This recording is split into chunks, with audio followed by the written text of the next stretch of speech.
Some other banks offer you a promotional savings rate, then they drop it just a few months later. Don't fall for it. Open an account with Capital One and get one of the nation's best savings rates that's not a promotional rate. Plus, you can open an account online in just 5 minutes. Welcome to Banking Reimagined. What's in your wallet?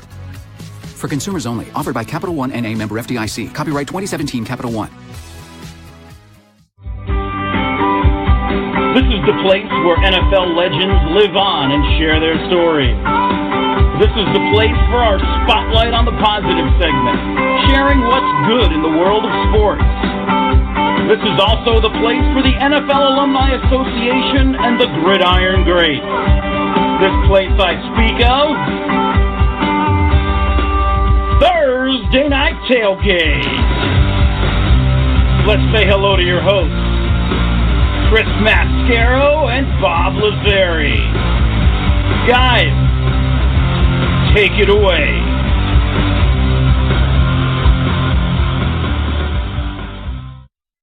Hey, good evening, everyone, and thank you for coming back and joining us tonight on Thursday Night Tailgate, where your favorite NFL legends live on.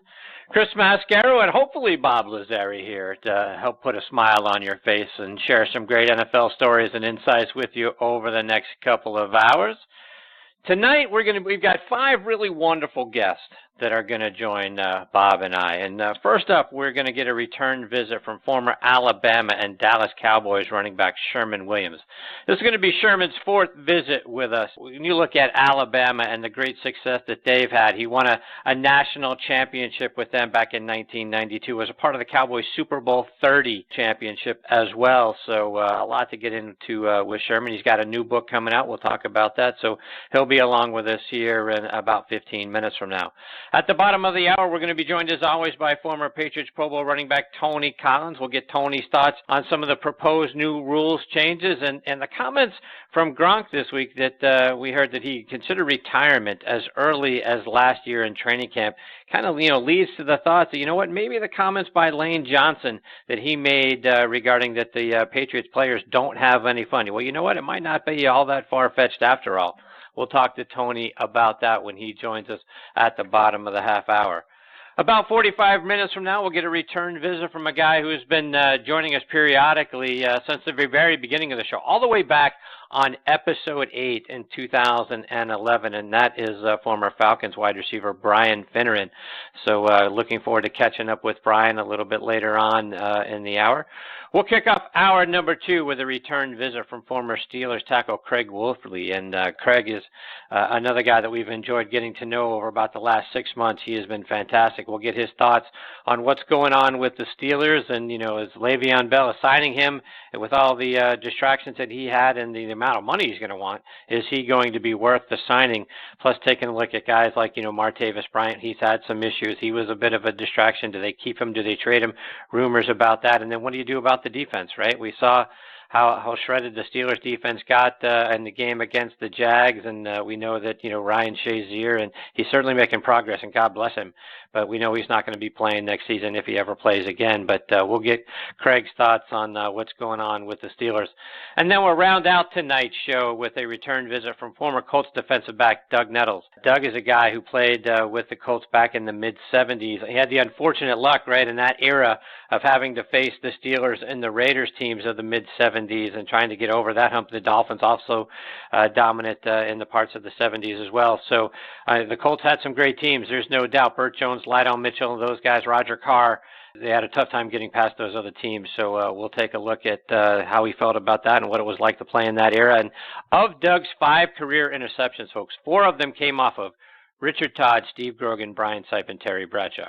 Pretty good group of quarterbacks to get your 4 of your 5 career interceptions against. So look forward to catching up with Doug when he joins us about 90 minutes from now. So, folks, we have another jam-packed show for you tonight here on Thursday Night Tailgate. So you know what? Sit back, relax. Let us take your mind off everything else going on in your life for the next couple of hours. We'll kick things off by bringing in my esteemed co-host, Mr. Bob Lazari. Bob, it looks like we've had some technical difficulties with the switchboard, trying to patch it through. Finally got that all worked out. Welcome to the show. How are you, my friend? I am here, Chris. I don't know if it's the impending storm here in New England where we're going to have 90-mile-per-hour winds, or if it's just the phones or whatever. But I'm here, buddy. Let's have a good show here. All right, folks, as you know, we are brought to you by the great folks over at the Louisville Slugger Museum and Factory, the Salt Creek Golf Retreat up in beautiful Nashville, Indiana. Our friends over at TOPS, our partners at the NFL Alumni Association and Mike Ditka's organization, the Gridiron Greats, who we love. Please go online and check them out at gridirongreats.org. Also, check out our newest sponsors, former Houston Oilers quarterback Dan Pastorini and his company, DP Quality Foods. Dan has a lineup of award-winning spices that you're going to love. Check them out online at dpqualityfoods.com. And former Pro Bowl quarterback Drew Bledsoe and his company, Doubleback Winery. You can find their great selections of wine available online at doubleback.com.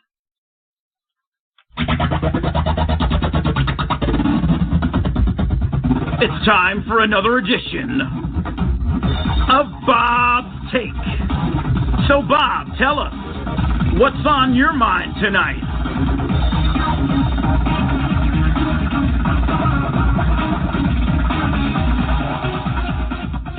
All right, let's get into this week's edition of Bob's Take. And, Bob, I want to start off tonight by getting your thoughts on the Jaguars signing Blake Bortles to a new 3-year deal worth $54 million, so $18 million a year, Bob. Is that the right move, do you think, for the Jags? Do you see Bortles as a guy who can actually lead them to a Super Bowl? They came close, a few weeks ago. What are your thoughts on the Jags giving Bortles a new 3-year deal? I think you and I are on the same page with this guy, Chris. I think he's probably that type of quarterback who has got to play with good squads surrounding him in order to success. He's not going to be one of these franchise guys who's going to win games on his own. And I think you saw him surrounded by a very good defense. And I guess the plan in Jacksonville is to keep that defense together for at least a few more years, at least for the 3 years that Bortles will be here, Chris. I think half that money is guaranteed. So I guess it is the right move. I mean, starting quarterbacks in this league, that's the going rate. Whether you're probably as successful as Bortles has been or maybe not even as successful. But, his career, if you look at the whole thing, Chris, he does throw a lot of interceptions. He has never equaled that year of 2015 where he threw 35 touchdowns. He's been in the 20 since. A good quarterback, Chris, but that's the going rate. And again, I think he can be successful if they surround him with very good guys. If they take any step backwards over these next 2 or 3 years, it's not going to be pretty there. And Bob, another thing I want to get your thoughts on. One of the themes we're gonna have throughout tonight's show is talking about some of the proposed rule changes. Right, we're hearing some rumors about some things that might be changed. The Rules Committee going to meet on them, and one of the things they're talking about is the pass interference rule, changing that from a spot foul to a 15-yard penalty. What's your take? If they do that, good move or bad move? Oh, it's more like the college game, Chris. And I don't know about you. It seems like in every game we see so many of these. I was surprised to see that I think it's only average being called once a game or something. I thought it was much more than that. But, I guess it's going to, it probably would help a little bit, Chris. This is a penalty that it could, you do have a lot of guys throwing up Hail Marys at certain times. You may see less of that because it's only a 15-yard thing. Again, the whole interference rule and the amount of times it happens, Chris, is kind of crazy. And maybe this, I don't know if it speeds up a game a little bit. I don't know. I guess to me, if knowing it's 15 yards and not having to get an idea of how much yardage would be taken off or whatever, it seems to me it would be pretty good. And I just think the frequency now of it, it probably is a good thing. And how many times did we see last year guys just held on to guys or tackle guys because they knew they were beat? At least now it'll be 15 yards and you take it from there. It's a good penalty. It's 15 yards is a good chunk, and you might as well make it universal, Chris, right? Yeah, no, I agree. And, I like this idea. so much of the game, Bob, and now is slanted towards the offenses, and defenses are really handcuffed. We have way too many games now where teams are scoring 30 and 40 points. Offenses, I think, need to earn touchdowns, not be given 40-yard chunks because, a defensive back didn't turn his head around, right? Think about how ridiculous that is when you see the pass interference rule because the guy didn't turn his head and look for the ball. I think that's another crazy rule. Come on, man. So I think this is going to be a great rule change. I hope it happens. I think you say they've always done it that way in college. It hasn't seemed to hurt that game, at all. So, yeah, this is one that I'm rooting for. That's Bob's take for this week. And folks, as you know here on Thursday Night Tailgate, we are sponsored by the Louisville Slugger Museum and Factory. Spring training on the way, right? If you're excited about the baseball season, you got to go check out the Louisville Slugger Museum and Factory.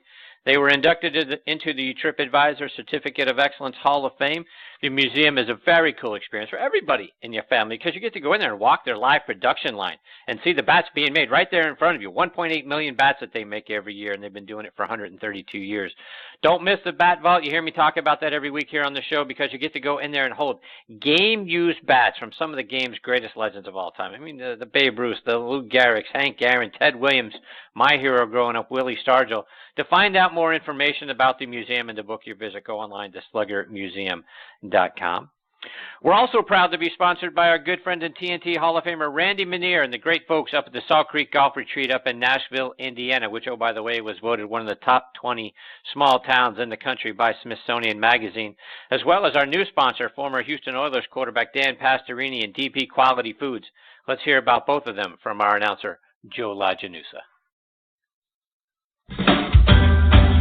If you're looking for a great place for your annual golf outing, a weekend golf getaway, or just a round of golf with your buddies, then Salt Creek Golf Retreat is just what you're looking for.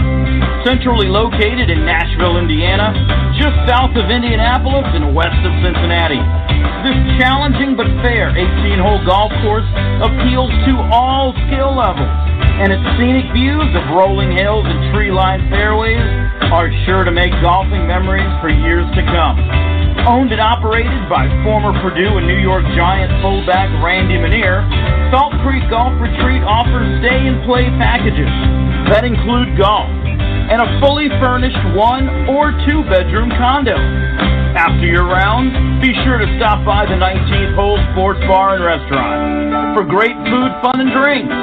Randy and his staff will treat you like family. For more information, log on to saltcreekgolf.com. That's saltcreekgolf.com. Or give them a call at 812-558-5944. Salt Creek Golf Retreat. Start making your golfing memories today.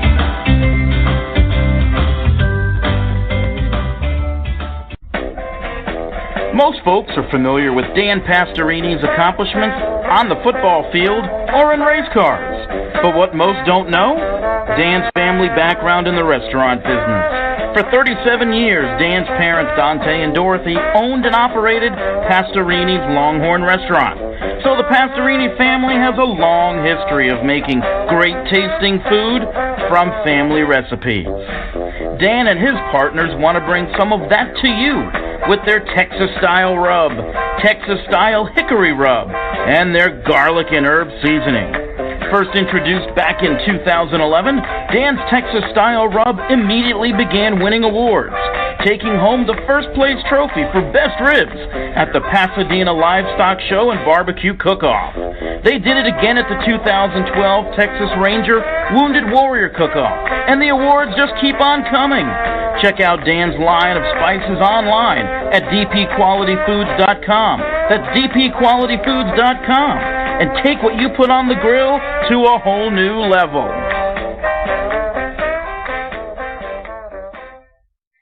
Yeah, check them both out online at saltcreekgolf.com and dpqualityfoods.com. All right, now back with us and making his fourth appearance on Thursday Night Tailgate is former Cowboys running back Sherman Williams. Let me remind you about Sherman's background. He's from Mobile, Alabama. He attended Mattie T. Blunt High School, where as a senior, he became the first running back in high school history to rush for over 3,000 yards in a single season. He was named All-State, and he led his team to the 5A state title. Played his college ball at the University of Alabama, where he was a member of their 1992 national championship team. Became a starter in his junior year, and over the next 2 seasons, he rushed for just under 2,100 yards, including 1,341 as a senior, which was second best all-time when he left Alabama. It remains 11th best all-time to this day. He was drafted in the second round by the Dallas Cowboys in 1995, played in the league from 1995 to 99, all in Dallas. He was a member of the Cowboys Super Bowl 30 championship team. He's written an autobiography called Crimson Cowboy, The Rise and Fall of a Three-Time Champion, which is highly rated over on Amazon.com. He's written a second book in that series titled Crimson Cowboy, Peace Between the Lines, which we'll be talking about here in just a few minutes, and we're glad he is back with us tonight here on Thursday Night Tailgate. Hey, Sherman, Chris and Bob here. Thanks for coming back on the show. Welcome back, Sherman. Hey, Chris. Hi, Bob. How y'all doing? It's always a pleasure, man. It's a great thing to get on the radio and talk to you guys and tell y'all a little bit about what I have going on. I probably won't get a chance to say everything, but I hope to get a little bit across. Absolutely. Let's start there, Sherman. Talk about your decision to write a second in the series of your books, Crimson Cowboy, and what our listeners will find when they pick up Peace Between the Lines. Well, Peace Between the Lines is the second book of a 3-part series, and it's going to give you an idea of what it's like. It's courtroom drama, law and order type, give you an in-depth look at what exactly took place in the courtroom. It's a follow-up from my first volume, is Rise and Fall of a Three-Time Champion. And like you explained earlier, the 3-time champion is high school, national, and also a World Super Bowl with the Cowboys. So the first volume just give you an interlude, a prelude into my life and what it was like coming up in the inner city, being a kid, having dreams and hopes and aspirations, and going and making it to the NFL, something that I dreamed about as a very young age. Was able to accomplish that goal, and then went off and went into the NFL, and then had some off-the-field issues, served jail time, went through a federal trial, which is the story needs to be told. So kids that come in a similar situation, they can learn from my mistakes. And I have a part of our organization, the Palmer Williams Group, and people can find more information about us on palmerwilliamsgroup.org. But I just wanted to let everyone know and get a general idea about a life of growing up, having a dream to play in the NFL. But then the book, The Peace Between the Lines, when you're talking about peace, you don't have to go around preaching and saying Jesus and doing all these things. I'm a believer. I have faith and believe in Jesus Christ, the message of Christ. But I just want people to see the miracle of Christ working through me in my situation, to be at the lowest of the low, being in a federal prison, in federal custody. You one step away from the graveyard. You out of sight, you're out of mind. And then to have the peace, that the faith of your belief in Christianity, in Christ, and having that belief system and being able to overcome that. And I just want everybody to get an illustration of what happened in the Volume 2, Peace Between the Lines, so they can see the testimony, because that's what it's about. It's the testimony of Christ coming to my life during a time where everything was dark, everything was gloomy, and Christ being the center and being the light of that situation. And Sherman, you spend time talking to young men and kids. When you're in front of them and you're talking about the experiences that you've had and trying to teach them not to make the same mistakes you made, what message are you hoping that they walk away from any time that they get to spend with you? One thing that I know, put your mind to it, and you have a goal, you set a goal, and you can achieve that goal, anything reasonable, and you can achieve it. But it's going to take hard work, discipline, dedication, and all the things that it takes to be successful. And, you just want those kids to understand that life goes on. You're going to make mistakes. No one is going to expect you to be perfect. You want to be good. You want to do your best. Give it 110%. But sometimes you're going to make mistakes. And that's not the end of all. You can always overcome. I had to go through it. I overcame as a young person. As an adult, I overcame. So I'm still overcoming today. And I teach the kids about making choices. It's the choices that you make is going to determine the result. And that's what I want the kids to see. Making better choices is going to lead you're down the right path. You make poor choices, then you're going to have to suffer consequences. It is a very simple equation. It's nothing hard. It's nothing that you have to go and get a real calculus situation. It's real simple. You make good choices. Surround yourself with good people. If you know someone is doing the wrong thing, just stay away from it. Good will come to you. And Sherman, did either of your former teams, has the University of Alabama or have the Cowboys or any of the teams reached out to you, or you've had an opportunity to come and talk to players at the college or the NFL level to share your experiences? Because I think you've got a good message that whether it's, freshmen coming in to play football at a college or the rookies coming into the league, you've got a good message that could help those guys stay away from the things that you had to deal with. Yes, Chris, I do public speaking. I'm a motivational speaker. I go around to different colleges and universities. I haven't had a chance to break into the NFL yet, but that is something that my team, our group, we are definitely pushing to get involved in the NFL with the Rookie Symposium, to let those guys come in being drafted, number 1, number 2 picks in the draft, some of the things that to be aware of, because you go into the NFL, you come from a background where finances wasn't big in your community.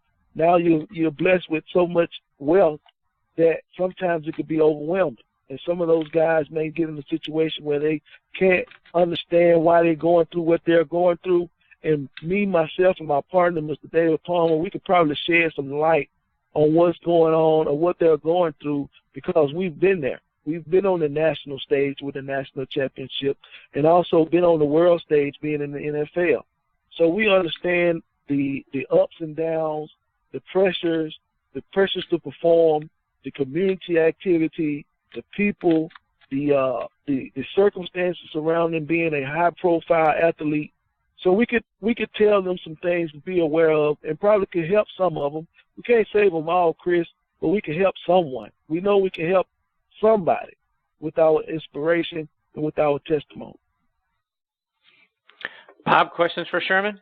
Sherman, it's always great to have you on, just because of what you did on the field and what you're doing off the field. And I'll get to the off-the-field stuff, maybe my last question. But I wanted to revisit your days at Alabama. Sherman, I always thought Gene Stallings was kind of an underrated coach and had a lot of pressure on him, because when anybody taking over for Bear Bryant, it's almost a non-winning situation. But my goodness, I think in your 4 years there, you went 45-4. You won it all. You did so much good things. Talk to us about Coach Stallings and what he meant to you. Well, Coach Stallings is a great coach. Had a great philosophy of the sport of football. Great teacher, but better than yet, he was a great man, a people's person, very approachable. If you had any issues, Coach Stallings was always there to help you out. He was a player's coach. Everyone in our organization really wanted to fight hard for Coach Stallings. He commanded the locker room, great leader. And he also wrote in the book, The Crimson Cowboy Volume 1. He also wrote in that, and he shared some of his insight, some of his light, and some of his opinions about the book, inside the book. So it was a great thing playing under Coach Stallings. And I took a lot from that time period in my life and became a better person for playing at the University of Alabama and being under Coach Stallings' leadership. So I think that it was a great experience, and we were able to capture a national title, so that just was icing on the cake. But Coach Stallings probably is one of the most underrated coaches that probably coached during that era. I agree. And Sherman, you might have been short in stature, but you were a very, very strong man. I was wondering, you did a lot of work in the weight room, obviously, and you could run like a deer. How did you split your workouts back in the day, both at the college and the pro level, Sherman, as far as working on both your speed and the weights? Well, training comes in a lot of different ways. And, you have to get prepared for the speed of the game. The speed of the game is pretty much the difference between high school, even going to junior high school, and going to the college ranks and then going over to the NFL. You have to adjust to the speed of the game, because that's the greatest difference that I tell everyone that is trying to make it to the next level. You're going to have to play faster, think faster, you're going to have to be on your toes. But conditioning is very important as well because it's a brutal sport. Football is a brutal sport. We know that when we sign up for it, it's a brutal sport, and it's going to be a thing of physicality that is going to determine your longevity.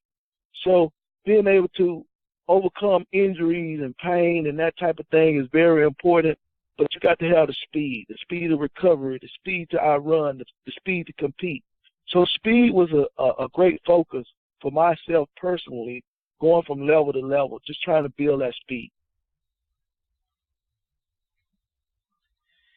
Sherman, I wanted to get your thoughts going back to the national championship game this past January between Alabama and Georgia. Did you have faith throughout the game that Alabama would come back and win it, or were you getting nervous? Well, in a game like that, national championship game, you're going to have a sense of butterflies. You're going to go into the game with two top-ranked teams, number one, number two, the best two teams, anybody ball game, two well-coached programs, Coach Saban, Kirby Smart, both are great guys, great individuals, great leaders. And it came down to the plays being made on the field. That's what it came down to. It was a great coaching decision by Coach Saban and his staff to switch quarterbacks at the proper time. And I just think that the plays was made. Alabama had the chance, Georgia had the chance, and it just came down to the playmakers. And Alabama was able to come out, but I was nervous the whole time until the time ran off the clock. So I tell everyone right now, my favorite part of the game is when the clock read 0 and we was winning. No doubt. So when you look ahead to next season, do you think there's going to be a quarterback controversy between Jalen Hurts and Tua Tagovailoa? Well, I don't think it'll be a controversy because I think those are two great young men that really team.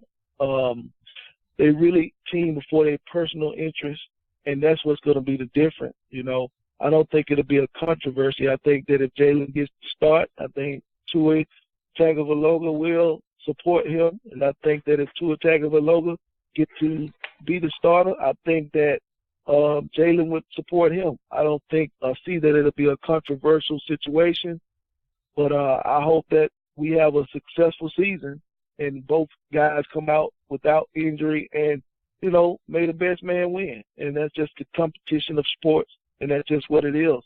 And everyone understands that, if you're involved in sports or been involved in sports at any part of your life, you understand this competition.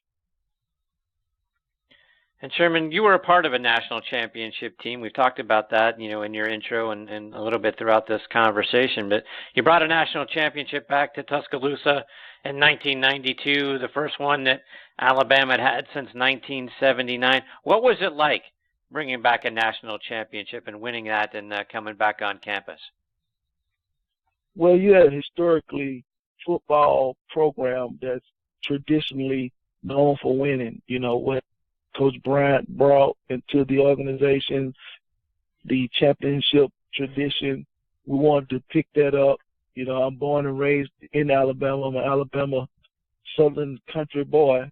So football is king in Alabama. And, winning the national championship was the goal.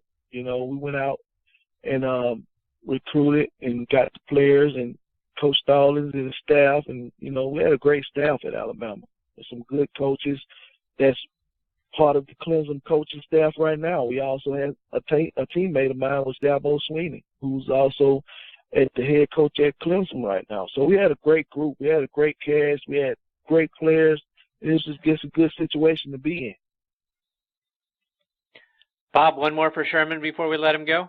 Yeah, I just want to revisit the motivational speaking, Sherman. We talk to guys like Tony Collins, our good friend, and Tim Worley, and I can go on and on about guys who have lent their time in order to better the youth of today. And I don't want to put words in your mouth, but every one of these guys, Sherman, has said what they've done as far as talking to kids, saving the lives of kids, or making kids make the best choices. That trumps anything they've done on the football player, and it's even better than a Super Bowl ring. What's your opinion about that? I would definitely say, we was put here on earth for a purpose, and when you find that purpose, you really understand what life is all about. You know, sports is fine. It's a way to pass time. You know, it's a big business now. But when you're able to encourage someone who may be going through a rough time, or you see a smile on a child's face that probably was having a bad time, are you able to be that person that they look forward to, being that role model in their life to where they come and feel comfortable asking you the proper questions? There's no other greater feeling that you would like to have. You know, even winning the Super Bowl, going to visit the White House, even my ups and also my downs, just even being able to influence someone else in a positive way, that's the best feeling that you can have as an individual. Again, the books are titled Crimson Cowboy, Rise and Fall of a Three-Time Champion, and Peace Between the Lines are available on Amazon.com or on Sherman's website, crimsoncowboy.com. Sherman, let our listeners know where you're going to be so they can get a copy of the book and get it signed while they're there. Well, that's like you said, people can always go, just like the title of the book is Crimson Cowboy, Crimson like Crimson Tide, Cowboy like Dallas Cowboys, and .com. You can find my schedule, my calendar. Follow us if you like to do Instagram or Twitter, Crimson Cowboy 20 or Crimson Cowboy on Instagram. You can also visit our website at palmerwilliamsgroup.org. Sherman, thank you so much for taking time out of your night to come back and be a part of the show. It was great catching up with you. We hope you'll come back and join us again soon, share more of your stories and insights with us because you're one of our favorites. We appreciate it. Keep up the great work. Thank you, Bob. Thank you, Chris. I really appreciate y'all guys having me. I look forward to coming up with football season and having another chance to talk to you. Anytime, thank you, Sherman. Sir. Take care, my friend. All the best to you and your family. Okay, thanks again. Good night. That is former Alabama and Dallas Cowboys running back Sherman Williams. And Bob, you know, it is, and to your point that you were making when Sherman was on the line, right? You know, with guys like Tony and Tim Worley and EJ Jr. and Sherman Williams, guys out there that have had some experiences. They learned their lessons about that sort of thing. Sharing those lessons now with kids, and whether it's little kids in school, elementary school, high school, or older kids in college, and obviously hoping these guys can get themselves in front of the rookie symposium, because the stories that they share and the works that they do now are just amazing, and hopefully that message is getting out and getting to these kids, because it's just vitally important. They're great stuff.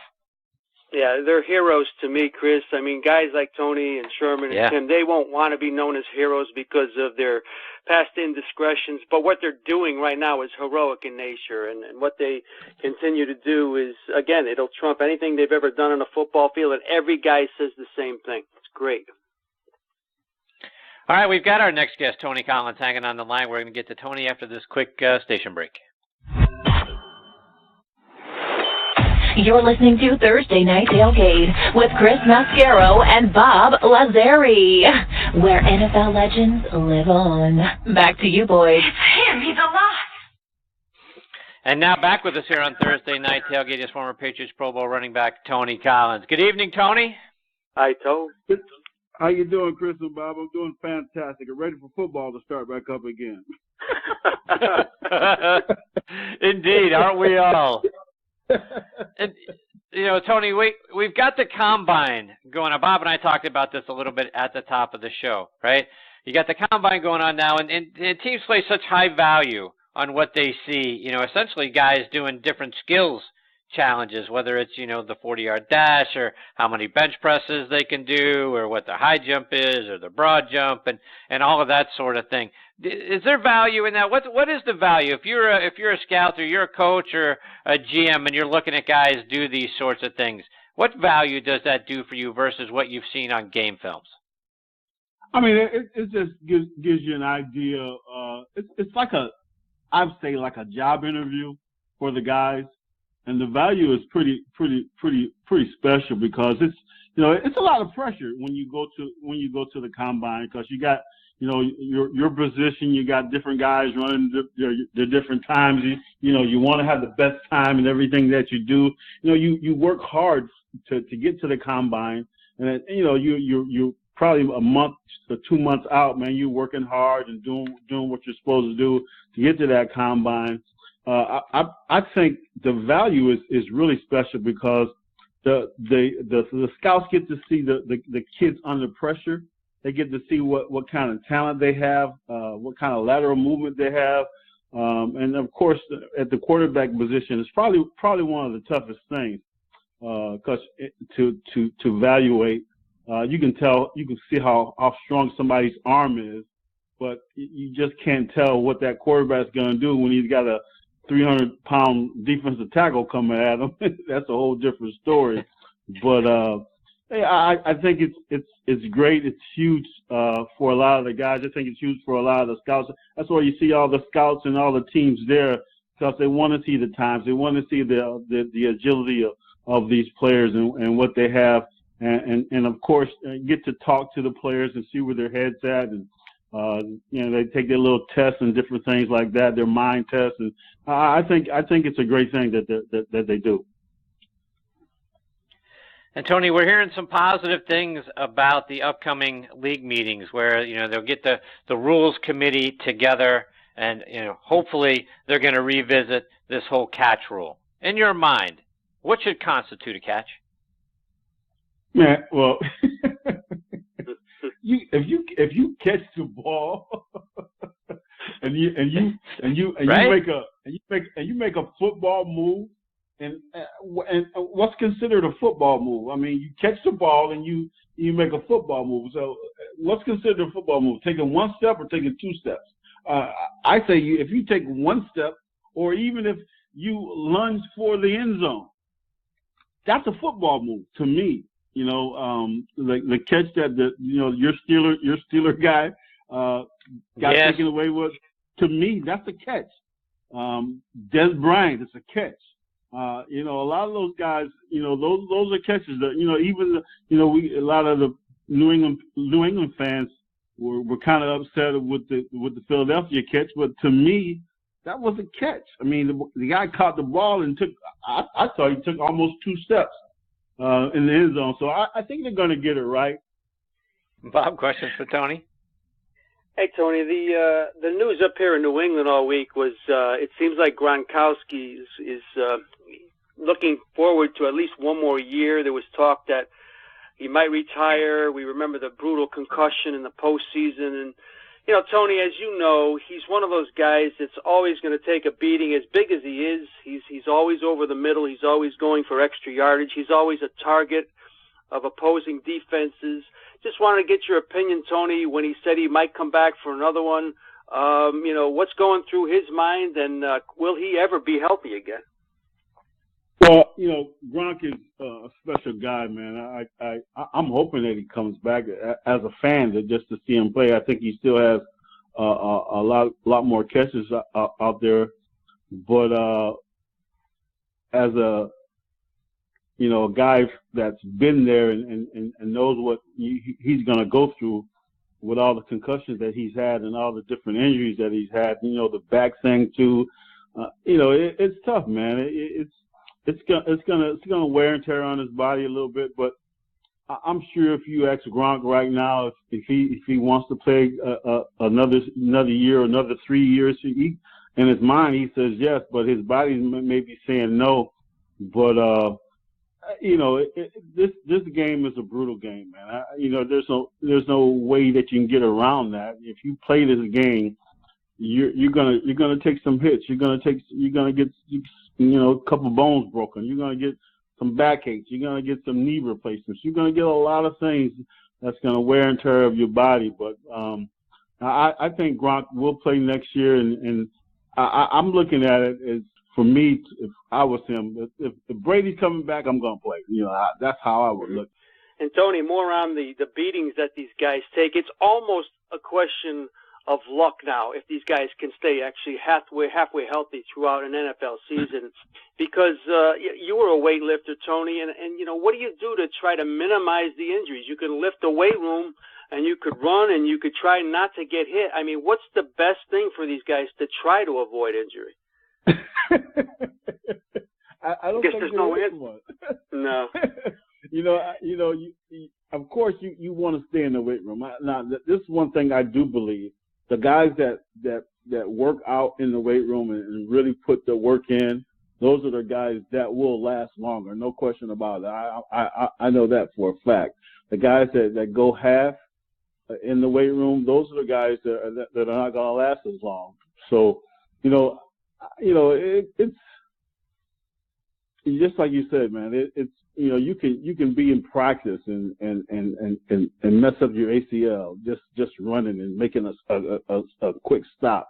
It's been done last year. The quarterback down in Houston, he was at practice. So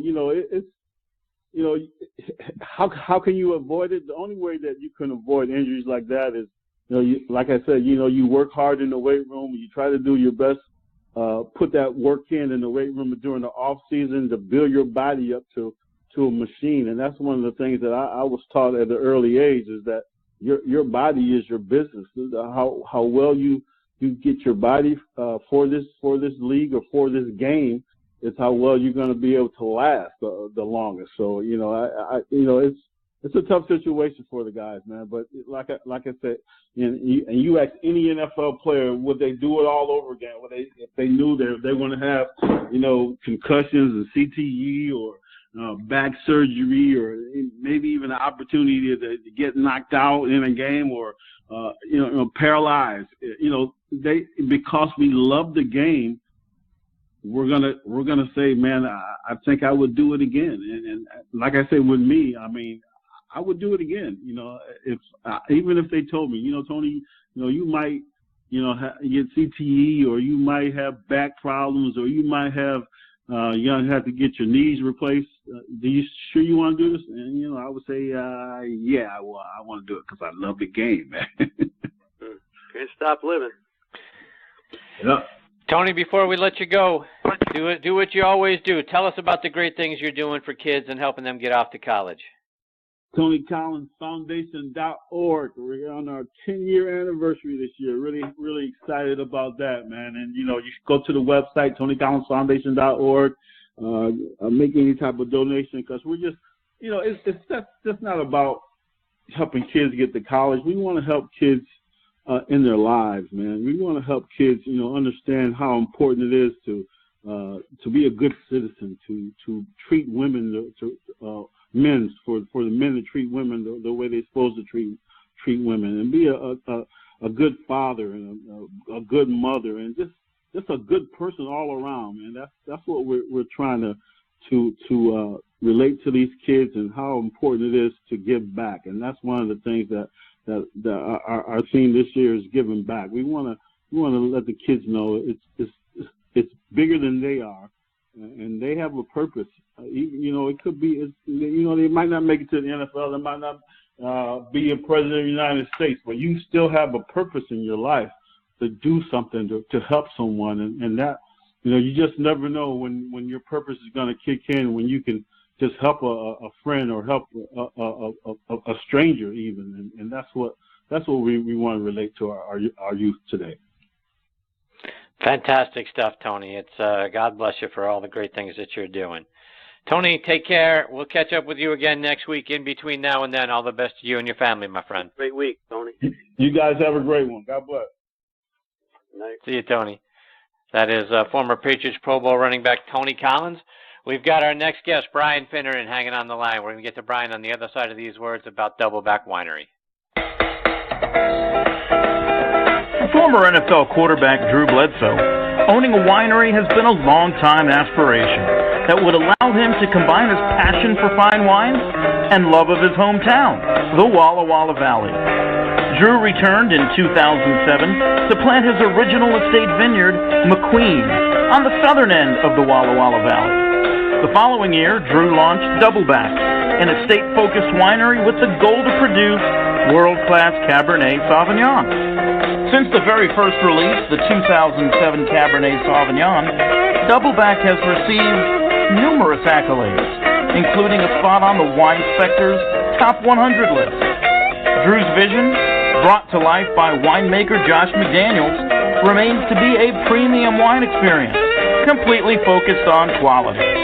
To further assist the vision of high quality, estate-focused wine, Drew has acquired and planted 4 estate vineyards in the Walla Walla Valley, and recently broke ground on the future home of Doubleback Winery, which will open in 2018. Drew is committed to using only the most sustainable, superlative winemaking practices to ensure that Doubleback will be one of the best bottles of wine you will drink. We invite you to learn more about Doubleback and sign up for our mailing list at doubleback.com. That's doubleback.com.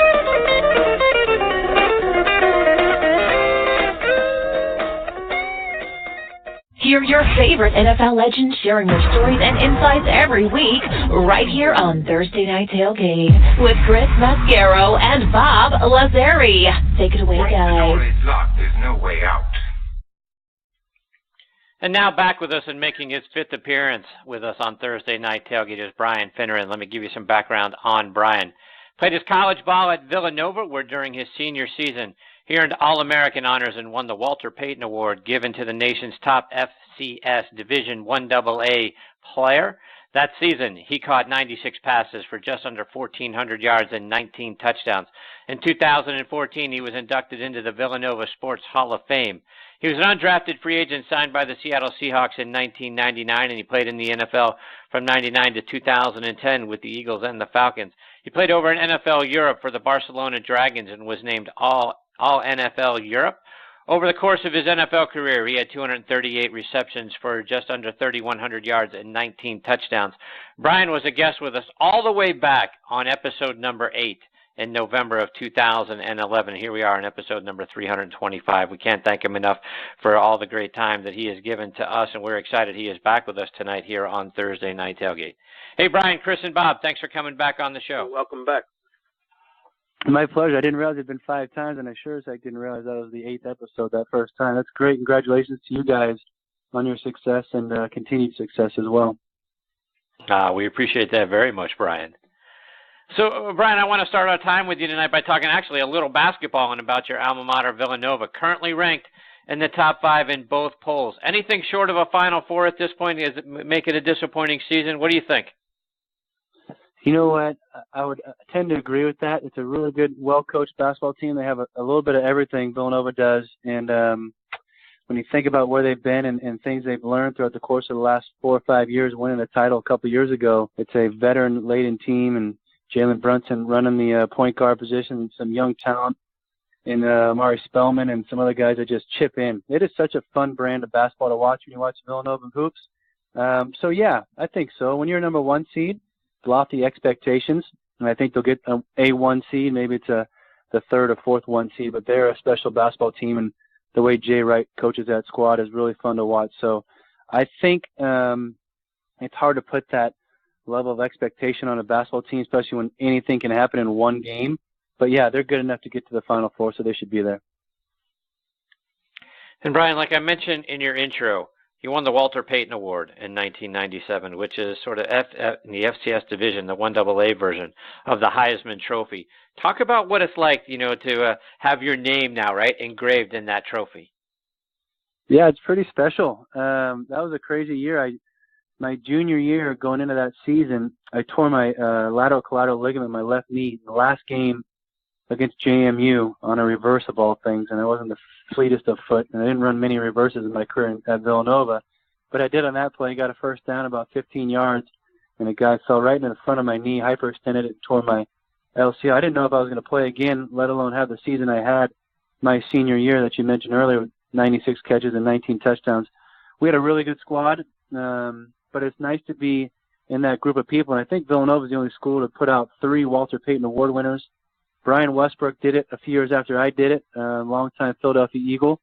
And then John Robertson pulled it off most recently, quarterback for Villanova as well, that kind of did some good things. So special when you can get mentioned in the same breath and have an award handed to you that says Walter Payton on it.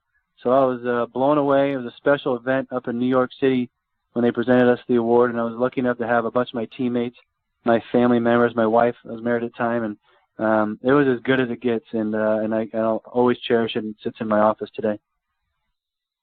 And then just a couple of years ago, you get inducted into the Villanova Sports Hall of Fame. You get to go back to your alma mater, and now you're in their Hall of Fame. What was that night like? That was awesome. So they do a deal 5 years after you're done playing, you're eligible to get your jersey retired. So they did that. And I thought that was it. I didn't even realize for some reason there's an actual induction in the Villanova Hall of Fame. So I thought once I got my jersey retired and they put it up on the wall, I thought, sweet, that's awesome. And I was done. But I guess I think it's 15 years after you're done playing, you're eligible for the Villanova Hall of Fame. And when they called, and Dean Kenefick, the sports information director up there, called me and said I'm going to get inducted, I was just absolutely blown away. It gave me another excuse to go up to Kelly's Pub and Aaron Pub and have a few beers with some buddies and celebrate another accolade that I got up there. And again, all my teammates, I had a great quarterback in Chris Bowden, who's coaching up in New York City now, and it felt like every ball he threw me was just as catchable as it gets. And so my brother Brad, twin brother Brad, played with me at Villanova, which is special as well. So he was able to take some of the pressure off of me. When I got double teamed, we just went right to him. And so a lot of things had to come in play for me to win those awards, and I'm thankful and humbled by all of them. Bob, questions for Brian? Great to speak with you, Brian. And you talked about your speed a little bit and how you weren't the fastest afoot, but you were a big guy too, Brian. And once you got into the league, you either had to have fast feet, you had to be fast, or you had to run good patterns. I'm sure you had to work on your speed. Did you, and did it help you? Absolutely. So coming out of Villanova, I was probably high 4'6" guy, 4'6", 9, 4'6", 8", and then I worked out with Stan Drayton, who was our running backs coach at the time. He's gone on to coach in the NFL a little bit with the Green Bay Packers and a handful of other teams. And I spent that whole spring getting ready for a possible draft opportunity, but definitely get some free agent looks, and got my speed. I think I ran a 4.59 was my fastest 40, and was a consistent 4.63 guy. But like you said, with my size, my catch radius, and my ability to get in and out of routes, that's what really helped me and got me to where I am today and where I got to in the league. I ran by guys that were twice as fast as I was, just on technique alone and smarts and being a savvy football player. And then I was able to get in and out of my breaks pretty good. And then the quarterbacks I played with, Chris Chandler and Michael Vick and Matt Ryan, did a great job throwing me away from defenders. And if the ball was in the 3-foot area of my body, I had a real good shot at bringing it down, and I prided myself on tough catches over the middle, sideline grabs, fade routes in the end zone. Those type of things kept me going for a while. So those are some of the things that had got me going and kept me in the league as long as I was, even though I wasn't the fastest guy out there. And Brian, your career really started blossoming in Atlanta under Coach Reeves, who's been a good friend of ours on this show, back in the 2001-2002 arena there. And you guys, you had a lot of success there. Tell us about Coach Reeves, your relationship with him, and what he meant to your start of your career.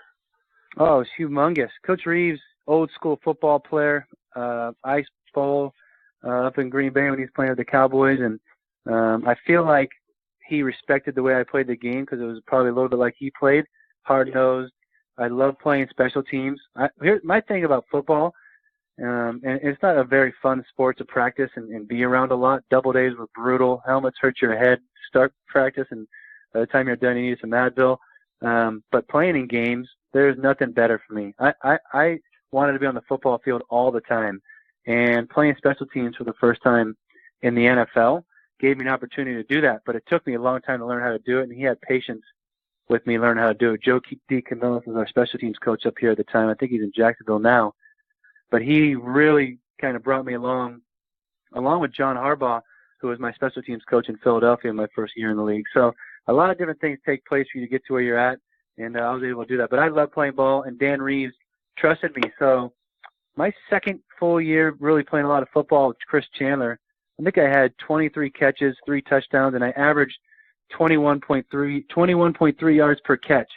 And that was Dan Reeves just dialing up the offense, finding little holes for me, trusting who I was on third down, and that carried over to the next 2 or 3 years where we had a play called, it was I right, Z Sadie, and you can get to it in different formations and sets, but it was just a I formation. I was out to the right. I was a Z receiver. I'd motion in or out, and then I'd have a choice route. And I was smart enough football player to read the defense, understand leverages, and it was 3rd and 3, 3rd and 4, 3rd and 6. I'd get to the sticks. I'd get open just enough for the quarterback to find me, and we'd move the chains. And that's a big part of football. Obviously, as you guys know, if you can move the chains on third down, you give yourself an extra set of downs and an opportunity to put some points on the board. So Dan Reeves was huge, trusting in me, believing in me, and put me in opportunities to win. And Brian, let's talk a little bit about the Falcons and what we saw happen with them this past season. The offense wasn't quite as potent as it was in 2016. They averaged under 18 points a game over the last 7 games, including the playoffs. Do you think that was due to making adjustments to Steve Sarkisian's offense, or was it something more than that? I think that's exactly what it was. I think here's what happened. Sarkisian came in here and had to run Shanahan's offense for the most part. Kyle Shanahan broke a bunch of records here in Atlanta and some NFL ones as well. His second year here in Atlanta in 2016 with Matt Ryan and Julio Jones and Muhammad and Taylor Gabriel and Cooper. Everybody went crazy. I think 13 different guys caught touchdown passes in 2016. Well, now you have a guy in Steve Sarkisian who really hadn't been in the NFL in a long time and sure as hell hadn't called plays in the NFL. So now you got a guy coming in here learning an offense as an offensive coordinator. He had his own wrinkles and his own flavor, but they really kept the same verbiage. They did the same stuff that Shanahan did the 2 years prior, because Matt Ryan had just changed offenses 2 years earlier, and he wasn't about to do it again. You don't want your franchise quarterback changing offenses and verbiage year in and year out or every couple of years. It's not good for him. It's not good for the continuity of the team. So they kept the verbiage and a bunch of the same plays and really a similar playbook, but Sarkisian had to learn it. And when he came in, he had his hands full. And what he really struggled with was red zone creativity, and he couldn't figure out how to get guys open down there and make guys get in the end zone and score touchdowns. Too many field goals were kicked by our MVP last year, Matt Bryant, our field goal kicker, which is never what you want if you're playing in the NFL. I can promise you that. But he was special last year and kept his team in a bunch of games. But Sark had his hands full trying to call plays. He didn't get helped much by the receiver corps and tight ends at times with 30 drops, most in the NFL. I think 8 or 9 of those were turned into interceptions, tip passes, drop balls, and it just got ridiculous to a certain point where momentum slowed down and the offense couldn't click like it needed to. So I expect much better things from Sarkisian and this offense this coming season, having a second year to be able to call plays, realize what your area ways were, and guys playing better for him. So to that end, you talk about the drop balls, the tip passes, and that sort of thing. When you look at Matt Ryan, any concerns about him? I mean, he went from being league MVP and the number 1 rated passer in 2016 to 15th rated passer last season. You can look back at the touchdowns, the interceptions, 38-7 in 16 to 20-12 this past season. Any concerns about Matt Ryan? And can he duplicate the 2016? Can that come back in 18? Or is he more like what we saw this past season? I think Matt needs to live closer to 30 touchdowns and 10 picks. He's probably been closer to 20, 22, and 12 for most of his career. The 2016 season was his best by a long shot, but I still think he has that ability to do that again. I think it was, I don't know if it was Pro Football Focus or somebody rated him as one of the top quarterbacks in the NFL this year based off of everything that went in front of him. Drop passes, interceptions that weren't his fault, stuff that goes on in everybody's teams has a little bit of this, but he had a ridiculous amount of drop passes that turned into interceptions, game-changing type stuff where momentum switches immediately, and it really hurt him. So, listen, Matt's going to get broke off. The Falcons know what they have. They have a guy that is a franchise quarterback that is in the top 10, and then every once in a while in the top 5 quarterbacks in the NFL, and I think he can repeat that. So, is he closer to 2016 than 2017? I certainly hope so, and I think so. If he can live closer to that 30-10, I think he's going to be fine. 28 touchdowns, 12 picks, something like that is where Matt needs to be for this team to have another good run in the postseason. And as rough as it was, that team went 10-6 and won a postseason playoff game again. So defense is getting better. Offense will continue to get better under Sarkisian. Matt and Julio and the company will play better. Hooper will help out a little bit at the tight end spot, and things will start clicking again. Brian, one more before we let you go. And as a former wide receiver, what do you make of the rumor that the league may actually change the pass interference penalty from a spot foul to a 15-yard penalty. Good change, bad change? Yeah, I like it. I kind of do, especially after watching it was the Patriots against the Jaguars in the postseason.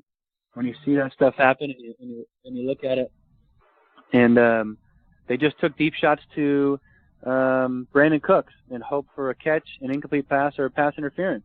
The next thing you know, you got a 45-yard game, and it's I don't know. I didn't like it, and I didn't like the taste it left in my mouth. I think the first play from scrimmage for the Eagles against the Falcons in the postseason was a duck that Nick Foles threw down the field, but our two Bs ran into the receiver, and it got pass interference. Next thing you know, they got a 35-yard game. I think that it's a good move. I wouldn't mind it at all. I think it's another advantage for the offense, and I think it'll even out the playing field a little bit for DBs that either get stuck in trouble or out of position, need to grab and hold or whatever.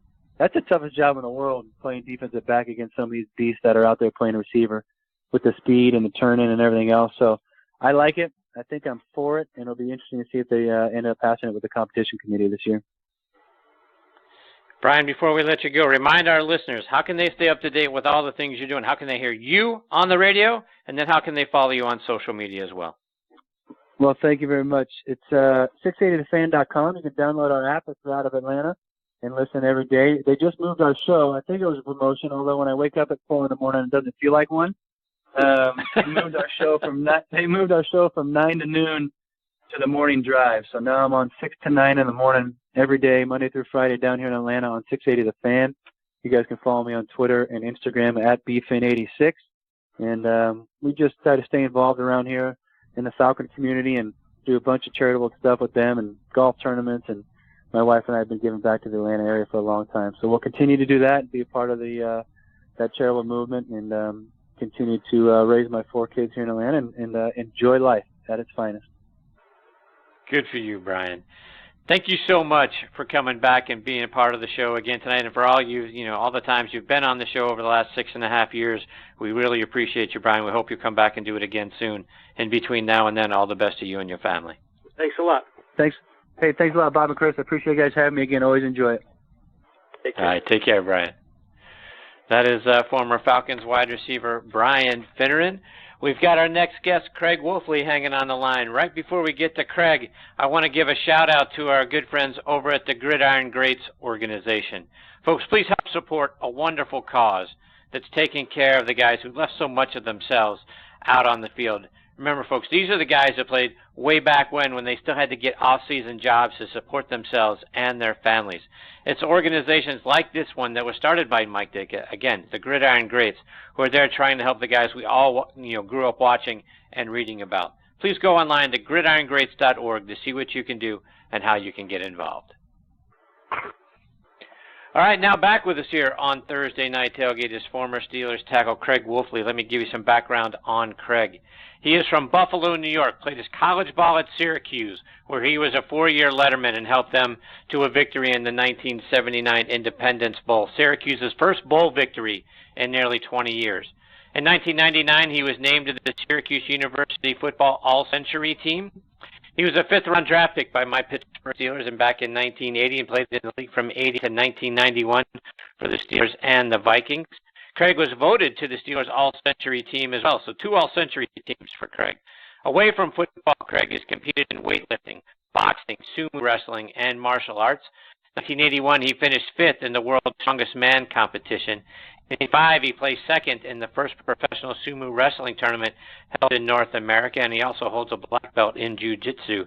You can hear Craig now broadcasting Steeler games along with former Steelers offensive lineman Tunch Ilkin and our friend Bill Hillgrove, and we are honored he is back with us tonight here on Thursday Night Tailgate. Hey, Craig, Chris, and Bob, thanks for coming back on the show. Hey, Craig.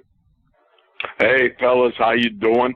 Boy, that's a long intro, man. I don't even know what to say about that other than the fact if you can name who the entertainment was at the Independence Bowl in Shreveport, Louisiana in 1979, I give you $10.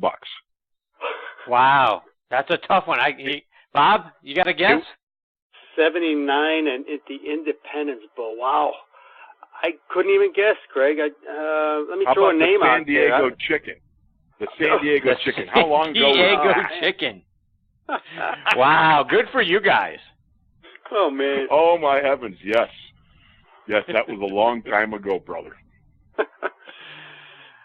Craig, I want to start tonight by getting your thoughts on, what's going on in and around the Steelers. First, some of the bigger news is, what's going to happen with Le'Veon Bell. It seems like, Steelers GM Kevin Colbert seems optimistic that they're going to get a deal done. But, I'm curious to get your thoughts, right? I mean, he wants big dollars. I mean, he's thrown out $17 million, big dollars like he's a wide receiver. If the Steelers go all in on a Le'Veon Bell, I mean, it seems like, they've got so many gaps on defense that there's just not going to be enough cap space to really address some of their other needs. Your thoughts? Is that money well spent on bringing Le'Veon Bell back at that price tag? Well, again, if you can get him a little bit off the big number and down a little bit more, and I believe that they're pretty optimistic that you can do it. Look, this cat is the best in the league. I think if you talk about a true threat, whether it's by land or by air, this guy really does a great job. He's great at picking up blitzes, which I know you don't put $17 million in a guy to pick up blitzes, but he does it all. He's a tough kid. He's a terrific runner, an unusual runner. Like I've always said, he's about as different a runner as Dick Fosbury was when he brought the Fosbury flop to the high jump. I mean, he was just that much of a difference maker and a trendsetter in changing the style, the way running backs ran the ball. But look, you talk about a wide receiver. This guy's catching, 60 to 80 balls a year. I mean, he's a de facto number 2 wide receiver for the Steelers. So, he's up there in a way that you want him present, you want him on the field, and you want to be able to feed him the ball a lot because he is that good. Now, the big question mark is how long does he have? Because one thing is that when you get fed the ball a lot, your top end ain't real long.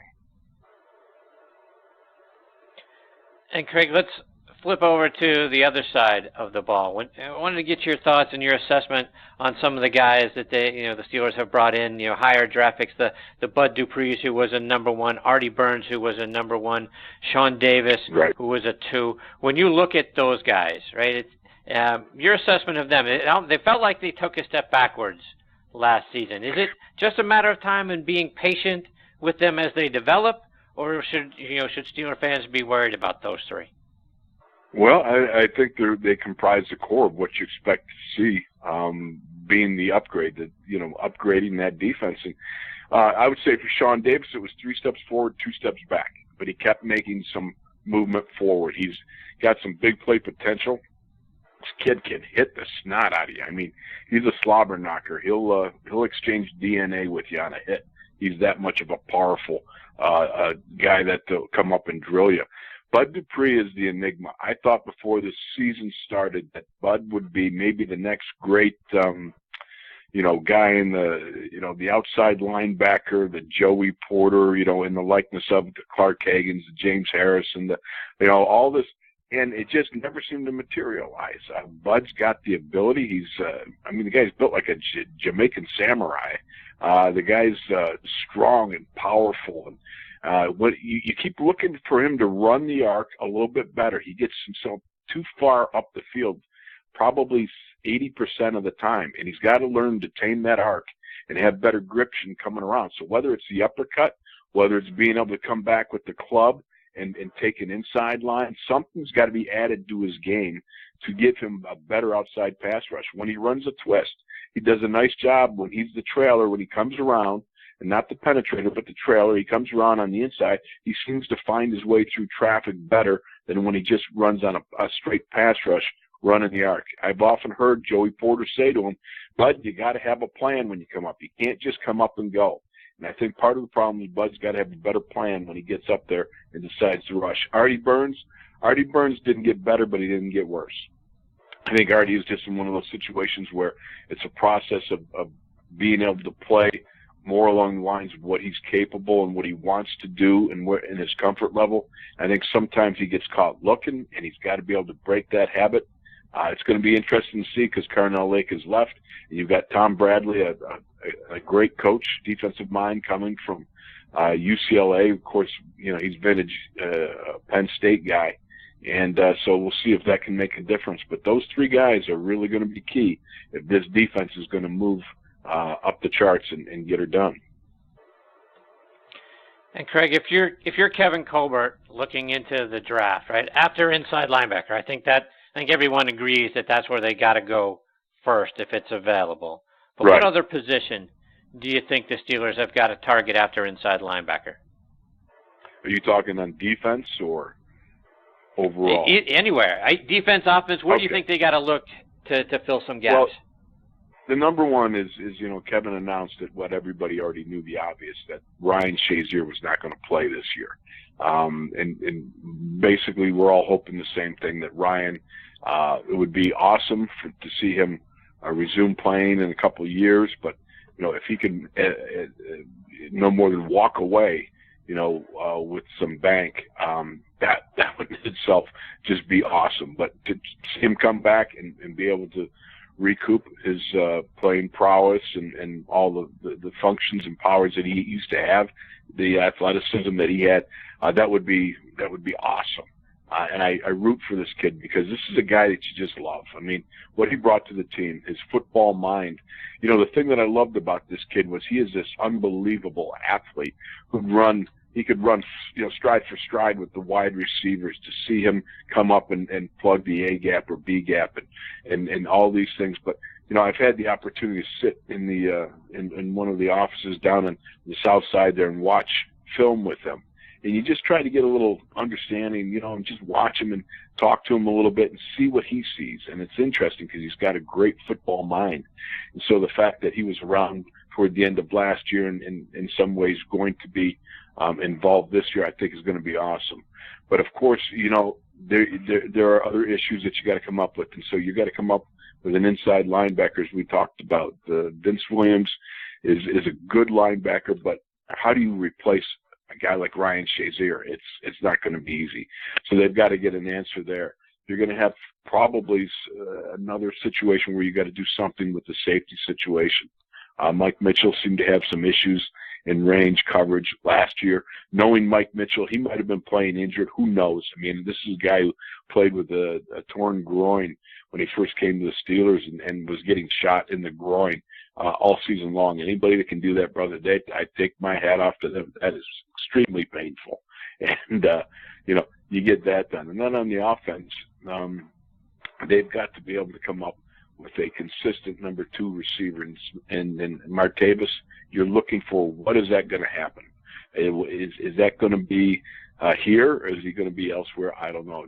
Juju Smith-Schuster is an exciting guy that, is going to add so very much. I mean, when you've got AB, you've got the standard. So everybody else is kind of like, you got the king in his court. So you're going to be a guy that's, a number 2 or 3 wide receiver. So how that all works out is going to be interesting, especially with Todd Haley moving on over to Cleveland and Randy Fichtner up. So I think offensively the issue is really already in-house. It's going to be who's going to, step up as the number 2 wide receiver other than Lev Bell as a de facto, as I talked about, and be able to consistently get some things done there. But also defensively, we need some growth product from this, from those young people we're talking about, and then the safety position, and see if they can get some more speed there. Bob, questions for Craig? Yeah, it's great to speak with you again, Craig. And more on that topic, Craig, is there a sense of urgency right now in Pittsburgh due to Roethlisberger kind of winding down his career, hinting last year that his days might be numbered, and Tomlin, of course, them coming up short again? What's the deal, Craig? I mean, as far as, is there a true sense of urgency? Are they waiting for Tom Brady to retire? What's the deal in Pittsburgh right now? Well, the deal is that you were 13-3. Let's not forget 13-3. Yeah. However it happened, you finished. This is a guy, Mike Tomlin. The guy hasn't had a losing season. So, I've heard a lot of crowing about, this and that. Well, look, man, you got to get to the dance before you can talk about winning the dance. So the fact is, you've got an excellent team. You've got a window that's shrinking. You better believe it with Ben, because, each and every year, it's hard, because if you're not a maniac-driven guy, if you've got a substantial amount of money in the bank and you've got your wife and kids, the tame life is starting to look good. And I would think for a lot of guys, when you see the success Tony Romo has had on TV, they're starting to go, that's looking pretty good right about now. So you've got these situations that are occurring, and yeah, you want to get the most out of Big Ben because franchise quarterbacks, they only come along once or twice in a lifetime. I was there with Terry Bradshaw, and I've been able to watch every game that Ben has played, and you got to make the most of it. And I think there's an increasing sort of pressure coming about that the window's closing, and boy, you got to lock and load. But again, because the standard is the standard in Pittsburgh and the Super Bowl is a thing, yeah, it's a come up short thing. But at the same time, there are worse situations where, just a state over. I know there's an awful lot of Browns fans that are weeping and gnashing of teeth and howling at the moon. So it could be worse. Let's put it that way. And Craig, as far as, when I think of your own career, I was just looking at some of your past stops, Orchard Park High School, born in Buffalo, Syracuse, Pittsburgh, living in Minnesota. I mean, you knew cold weather, like a lot of us here in the Northeast. I mean, that's the first thing I think is Craig knows cold weather. Did you ever get used to it, Craig? Always. I mean, I was a fat guy. You're out there running around. You can run all day in fat guy weather, man. Are you kidding me? I used to play with just a cut-off T-shirt underneath. I mean, that's adrenaline is a wonderful thing. Now, I remember way back in Archbold Stadium, if you watched The Express with Ernie Davis, you saw, Archbold, that thing was built in 1907 or something like that. The heaters, we had heaters. You know what our heaters were? They were hobo heaters. They were garbage cans with charcoal in the bottom. All right? Wow. Now, I remember playing a game in Syracuse, snowing like crazy.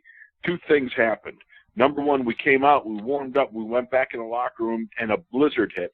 So we came out, and you couldn't see from about the 30-yard line in, you couldn't see to the back of the end zone.